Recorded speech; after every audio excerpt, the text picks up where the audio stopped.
Bismillahirrahmanirrahim. Assalamu alaikum dear students.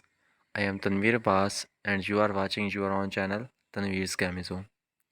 Dear students, we are going to discuss today elimination reaction. Dear students, ये हमारा organic chemistry के chapter aliphatic nucleophilic substitution and elimination में से लिया गया एक topic है। प्रीवियस लेक्चर्स में हमने सब्स्टिट्यूशन को डिस्कस किया। अब हम चलते हैं एलिमिनेशन रिएक्शन की तरफ। डियर स्टूडेंट्स, सबसे पहले तो आपको वर्ड से पता चल जाता है कि एलिमिनेशन मीन एलिमिनेट करना, वहाँ से इरेक्ट करना, अलग कर देना, किसी चीज़ को निकाल देना। ठीक है डियर स्टूडेंट्स, अब इसके रिएक्शन के मैकेनिज़्म को देखते हैं थोड़ा सा कि किस तरीके से क्या होगा रिएक्शन। डियर स्टूडेंट्स, ये हमारे पास एक अल्काइल हैलाइड है। ठीक है डियर स्टूडेंट्स, ये एक अल्काइल हैलाइड है। इसके में हमारे पास क्या है कि दो कार्बन इसके अंदर हमारे पास मौजूद हैं। एक कार्बन हमारे पास यहाँ पे मौजूद है और एक कार्बन हमारे पास यहाँ पे मौजूद है। ठीक है डियर स्टूडेंट्स, ये जो कार्बन है ये हमारे पास अल्फ़ा कार्बन है और ये जो कार्बन है हमारे पास ये बीटा कार्बन है।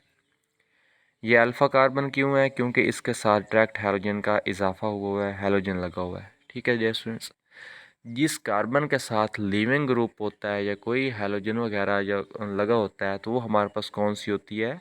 अल्फ़ा कार्बन होती है। और अल्फ़ा कार्बन के साथ ही हमारे पास क्या होती है? बीटा कार्बन अटैच होती है। अल्फ़ा कार्बन के साथ लगे ग्रुप हमारे पास अल्फ़ा ग्रुप्स कहलाते हैं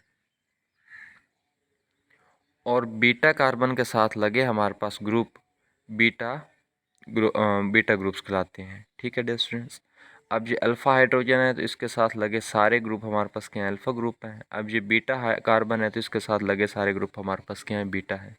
तो ये जो हाइड्रोजन इसके साथ लगी हुई ये भी हमारे पास क्या होगी? बीटा हाइड्रोजन होगी।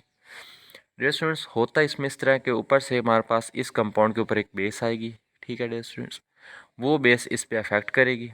इस पे एक्ट करने के बाद क्या होगा कि इसमें जो हमारे पास ये हैलोजन लगी हुई है ये भी अल्फ़ा कार्बन से हैलोजन और बीटा कार्बन से लगा हुआ साथ उसके बीटा हाइड्रोजन, ये दोनों यहाँ से लीव कर जाएंगे। ये भी निकल जाएगा और ये भी निकल जाएगा। ये दोनों निकल के एक अलग कंपाउंड HX बना लेंगे। ठीक है डियर स्टूडेंट्स, और इसमें हमारे पास दोनों कार्बन के दरमियान डबल बॉन्ड आ जाएगा। तो नया कंपाउंड जो हमारे पास है वो इस तरीके से कुछ बन जाएगा। ये हमारे पास क्या है? एक डबली बॉन्डेड कंपाउंड है। डबली बॉन्डेड कंपाउंड को हम क्या कहते हुए हैं कि वो हमारे पास कौन से कंपाउंड है? अल्कीन है। ठीक है डियर स्टूडेंट्स, इट्स मीन कि जब हमारे पास एलिमिनेशन रिएक्शन होगा तो हमारे पास कौन सी हमारे पास कंपाउंड बनेगा? अल्कीन बनेगी। ठीक है डियर स्टूडेंट्स, चलते हैं प्रॉपर इसकी थ्योरी की तरफ। Just as there are two mechanism of substitution SN1 and SN2 and SN1। जैसे कि हमारे पास सब्स्टिट्यूशन में दो मैकेनिज़्म थे, एक SN2 था और एक हमारे पास SN1 था।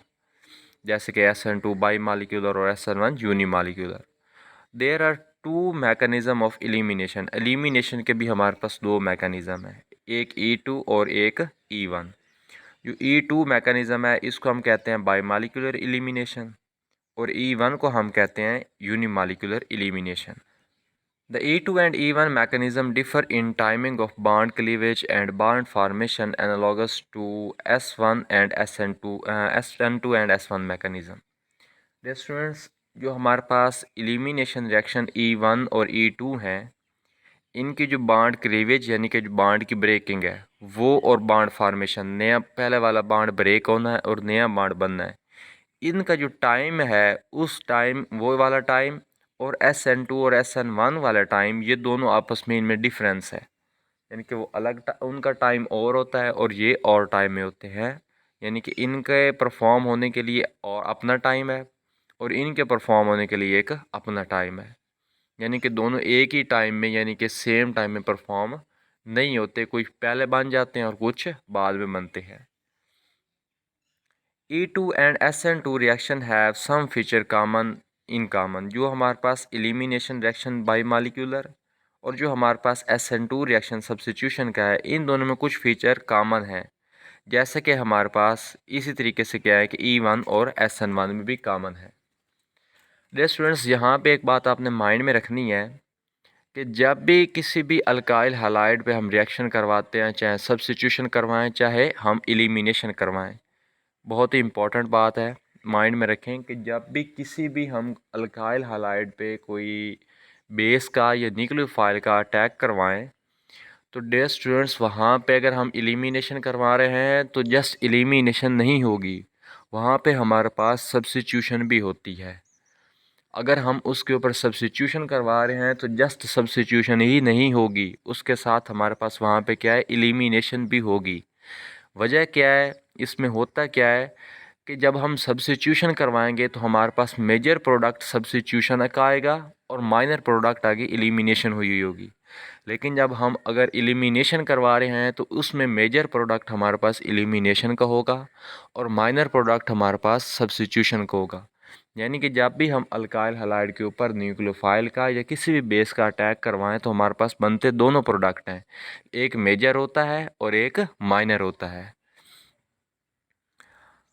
अच्छा, because removes a proton from the beta carbon atom. अच्छा, हमने क्या किया, ये हमारे पास क्या थी, अल्फ़ा कार्बन। ठीक है डियर स्टूडेंट्स, पीछे हमारे पास एक जनरल सा कंपाउंड था, मैकेनिज़्म था, यहाँ पे बाकायदा एक कंपाउंड बनाया गया है, एक मॉलिक्यूल है, इसको हम देख स्टडी करते हैं। डियर स्टूडेंट्स, ये देखें हमारे पास ये अल्फ़ा कार्बन है क्योंकि इसके साथ डायरेक्ट हमारे पास हैलोजन लगा हुआ है, और इसके साथ लगी कार्बन हमारे पास कौन सी है, इसके साथ लगी कार्बन हमारे पास बीटा कार्बन है, और बीटा कार्बन के साथ हमारे पास 3 डिफरेंट ग्रुप अटैच हैं। ठीक है, और इसके साथ एक हाइड्रोजन भी है। तो ये जो हाइड्रोजन बीटा कार्बन के साथ लगा हुआ है ये बीटा हाइड्रोजन है। Base removes a proton from the beta carbon atom. जब ऊपर से कोई बेस आती है उसने क्या करना है कि सबसे पहले क्या करेगी, बीटा कार्बन के साथ लगे प्रोटॉन, प्रोटॉन कौन सा है, इस हाइड्रोजन को हम प्रोटॉन ही कह रहे हैं, इस हाइड्रोजन के साथ लगे इस प्रोटॉन यानी कि हाइड्रोजन को सॉरी इस बीटा कार्बन के साथ लगे प्रोटॉन यानी इस हाइड्रोजन को वहाँ से क्या करेगी, बेस रिमूव करवा देगी। While the halogen atom leaves from the alpha carbon. उसके बाद क्या होगा कि अल्फ़ा कार्बन के साथ लगा ये हैलोजन ये भी वहाँ से लीव कर जाएगा, resulting in the formation of pi bond. तो रिजल्ट क्या आएगा कि यहाँ पे ये ऑलरेडी पहले कौन सा बॉन्ड मौजूद है, सिग्मा बॉन्ड डियर स्टूडेंट्स। तो इसमें दूसरा बॉन्ड हमारे पास जब ऊपर दूसरा बॉन्ड बनेगा तो वो कौन सा बॉन्ड की फॉर्मेशन होगी, पाई बॉन्ड की। तो पाई बॉन्ड हमारे पास बन जाएगा। Such elimination are also called beta elimination reaction. तो ऐसे रिएक्शन को हम क्या कहते हैं, बीटा एलिमिनेशन। बीटा एलिमिनेशन क्यों कह रहे हैं, क्योंकि बीटा कार्बन के साथ लगे हुए हाइड्रोजन वहाँ से एलिमिनेट हुआ है, उसके रिज़ल्ट में हमारे पास यहाँ से अल्फ़ा कार्बन के साथ लगे हैलोजन ने खुद को रिमूव कर लिया है। किस वजह से, क्योंकि यहाँ पे अब कार्बन ने अपनी जो वैलेंसी थी, टेट्रा वैलेंसी, उसने वो पूरी करनी थी, उसने 4 बॉन्ड बनाने थे। तो उसने 4 बॉन्ड बनाने के लिए इनके सेंटर में क्या आएगा, डबल बॉन्ड बनाना ज़रूरी हो जाएगा। और डबल बॉन्ड जो बनेगा वो कौन सा होगा, पाई बॉन्ड, क्योंकि ऑलरेडी जो सिंगल बॉन्ड है वो कौन सा है, सिग्मा बॉन्ड है। डियर स्टूडेंट्स, हमारे पास जो एलिमिनेशन रिएक्शन है ना, इनमें एक इम्पॉर्टेंट रूल यूज़ होता है। उस रूल को हम कहते हैं ज़ेटसेव रूल, हम उसको कहते हैं, या सेटसेफ रूल हम उसको कहते हैं। ठीक है डियर स्टूडेंट्स, दोनों एक ही चीज़ है। अब इसको स्टडी करते हैं कि जो हमारे पास ज़ेटसेव रूल है ये हमें क्या कहता है। डियर स्टूडेंट्स, ज़ेटसेव रूल को स्टडी करेंगे, कहते हैं कि व्हेन अल्काइल हैलाइड्स हैव 2 और more different beta carbon atom. Dear students, बात को यहाँ पे थोड़ा सा आपने ग्रिप करना है, समझना है। रिपीट करते हैं कि व्हेन अल्काइल हैलाइड्स हैव 2 और more different beta carbon atom. जब एक अल्काइल हैलाइड में दो या दो से ज़्यादा डिफरेंट टाइप के बीटा कार्बन लगे हुए हों, more than one alkene product is formed. Dear students, जब हमारे पास एक अल्काइल हैलाइड है, ठीक है डियर स्टूडेंट्स, हमारे पास एक अल्काइल ग्रुप अल्काइल हैलाइड है, इसमें हैलोजन भी लगी हुई है। जब उसमें हमारे पास उस अल्काइल हैलाइड में 2 या 2 से ज़्यादा बीटा कार्बन आ जाएं, जो पीछे हमने कंपाउंड देखा उसमें जस्ट हमारे पास एक ही बीटा कार्बन थी, अब यहाँ पे वो कह रहा है कि उसके साथ हमारे पास 2 बीटा कार्बन आ जाएं, तो फिर हमारे पास क्या होगा, more than one alkene product is formed. Dear students, जो पीछे अभी हमने ऊपर एक एग्जांपल देखी उसमें क्या था कि उसमें एक ही हमारे पास लगी हुई थी बीटा कार्बन, तो आगे हमारे पास अल्कीन भी कितनी बननी थी, एक ही डबली बॉन्डेड कंपाउंड बनना था, एक ही अल्कीन बननी थी।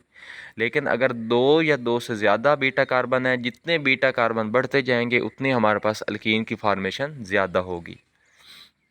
तो ऐसे केसेस में क्या होता है कि in such cases major product is more stable product. तो इसमें जो मेजर प्रोडक्ट होता है, आप देखें यहाँ पे पीछे एक ही प्रोडक्ट बन रहा था, तो यहाँ पे आप देखें ज़्यादा अल्कीन बननी है तो उनमें एक मेजर प्रोडक्ट होगा, और जो मेजर प्रोडक्ट होगा द वन विद वो हमारे पास क्या होगा, बहुत ज़्यादा स्टेबल होगा। जो मेजर प्रोडक्ट इसमें बनेगा वो हमारे पास क्या होगा, बहुत ज़्यादा स्टेबल होगा। वो कौन सा होगा हमारे पास, the one with the more substituted double bond, जिसमें हमारे पास डबल बॉन्ड की ज़्यादा सब्सिट्यूशन हुई होगी।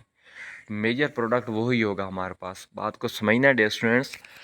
ज़िरसिव रूल हमें क्या कहता है कि जब हमारे पास किसी भी अल्काइल हैलाइड में दो या दो से ज़्यादा बीटा कार्बन है, ठीक हो गया, जब दो या दो से ज़्यादा बीटा कार्बन है तो हमारे पास जो अल्कीन बनेगी वो भी हमारे पास एक से क्या होगी, ज़्यादा होगी।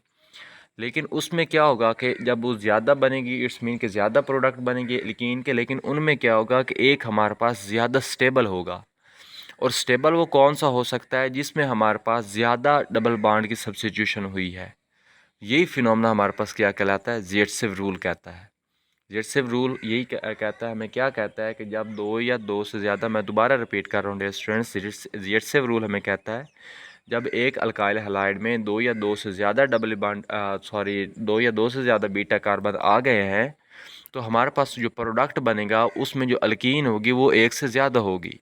लेकिन उसमें क्या है कि उन जो प्रोडक्ट बना है जिनमें एक से ज़्यादा अल्कीन है, उसमें हमारे पास एक प्रोडक्ट मेजर होगा और वो स्टेबल होगा। लेकिन वो स्टेबल क्यों होगा, उसकी वजह क्या है कि उसमें जो हमारे पास डबली बांडल अल्कीन बनेगी वो हमारे पास क्या होगी, उसकी सब्स्टिट्यूशन क्या होगी, डबल बांड की ज़्यादा हुई होगी। और इस फिनोमेना को हम क्या कहते हैं, ज़िरसिव रूल है। हमारे पास बेंजीन ग्रुप है, तो अब इसमें देखें यहाँ पे हर कॉर्नर पे हमारे पास एक कार्बन अटैच है, ठीक है डियर स्टूडेंट्स। अब जो जिस ग्रुप के साथ जिस कार्बन के साथ डायरेक्ट हमारे पास कोई हैलोजन अटैच है वो हमारे पास अल्फ़ा कार्बन है, ठीक है dear students.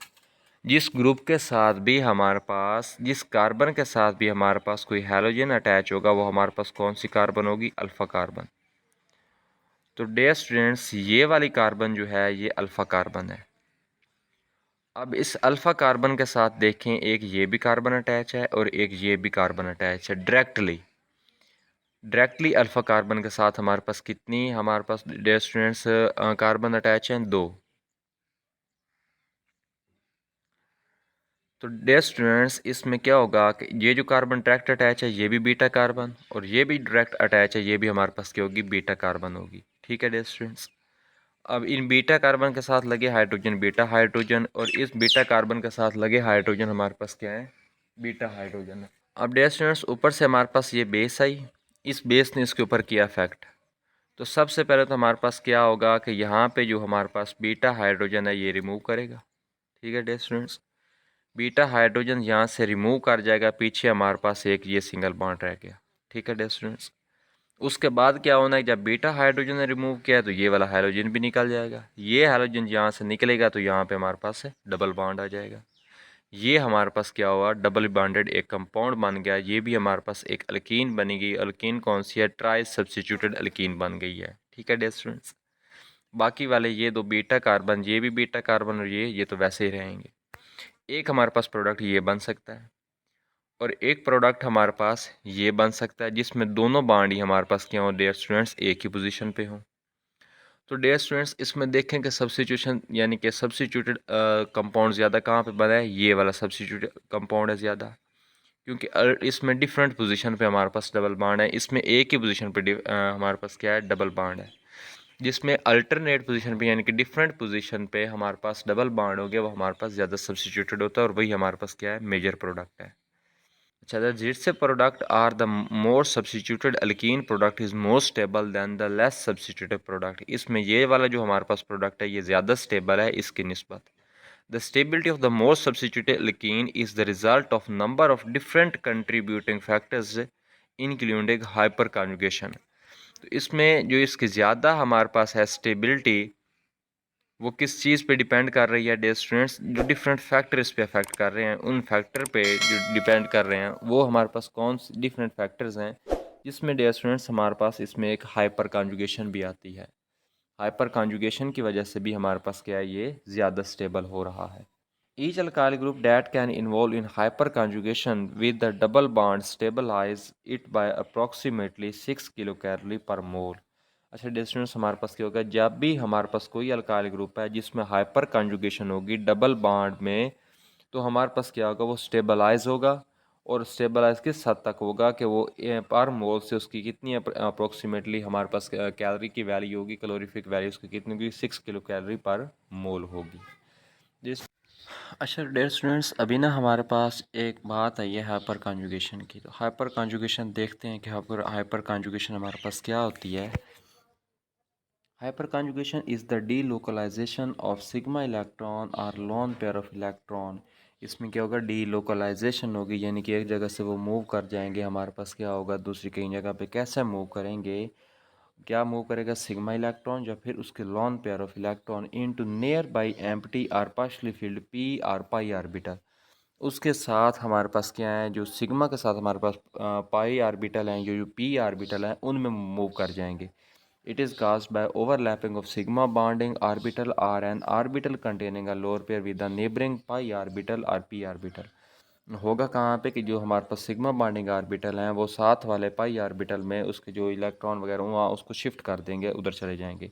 It is also refers to as Baker Nathan effect, इसको ये भी कहते हैं, और नो बॉन्ड रेजोनेंस भी इसको कहते हैं। ठीक है स्टूडेंट्स, अब आपको हाइपर कॉन्जुगेशन की समझ आ गई। बेसिकली क्या है कि इसमें जो सिग्मा इलेक्ट्रॉन है वो पी एम्प्टी फील्ड या पार्शली फील्ड पी ऑर्बिटल में मूव कर जाते हैं।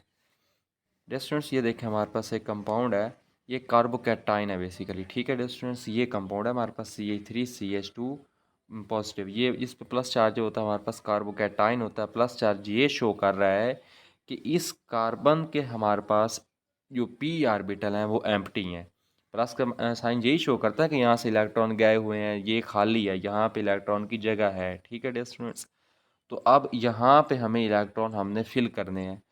तो इसके साथ इस कार्बन के साथ देखें डियर स्टूडेंट्स, हमारे पास 3 हाइड्रोजन है। एक हाइड्रोजन ये लगा हुआ है, एक ये और एक ये, 3 हाइड्रोजन ये पूरे हो गए। आगे इस कार्बन के साथ 2 हाइड्रोजन, एक हाइड्रोजन ये, एक हाइड्रोजन ये। ठीक है डियर स्टूडेंट्स। अच्छा, अब क्या होगा कि इस कार्बन के साथ हमारे पास एक ऑर्बिटल देखें डियर स्टूडेंट्स एम्प्टी है, ये कार्बन 1 ये कार्बन 2। ठीक है डियर स्टूडेंट्स, इसके साथ 3 हाइड्रोजन 1 2 और 3, और इसके साथ सिर्फ 2 हाइड्रोजन है इस कार्बन के साथ, ये देखें कार्बन 1 के साथ 1 और 2। अब इसमें क्या होता है कि हमारे पास जो ये वाला हाइड्रोजन लगा हुआ है इसने सिंगल बॉन्ड बनाया हुआ है डियर स्टूडेंट्स। सिंगल बॉन्ड कौन सा होता है, सिग्मा बॉन्ड को हम सिंगल बॉन्ड ही कहते हैं ना।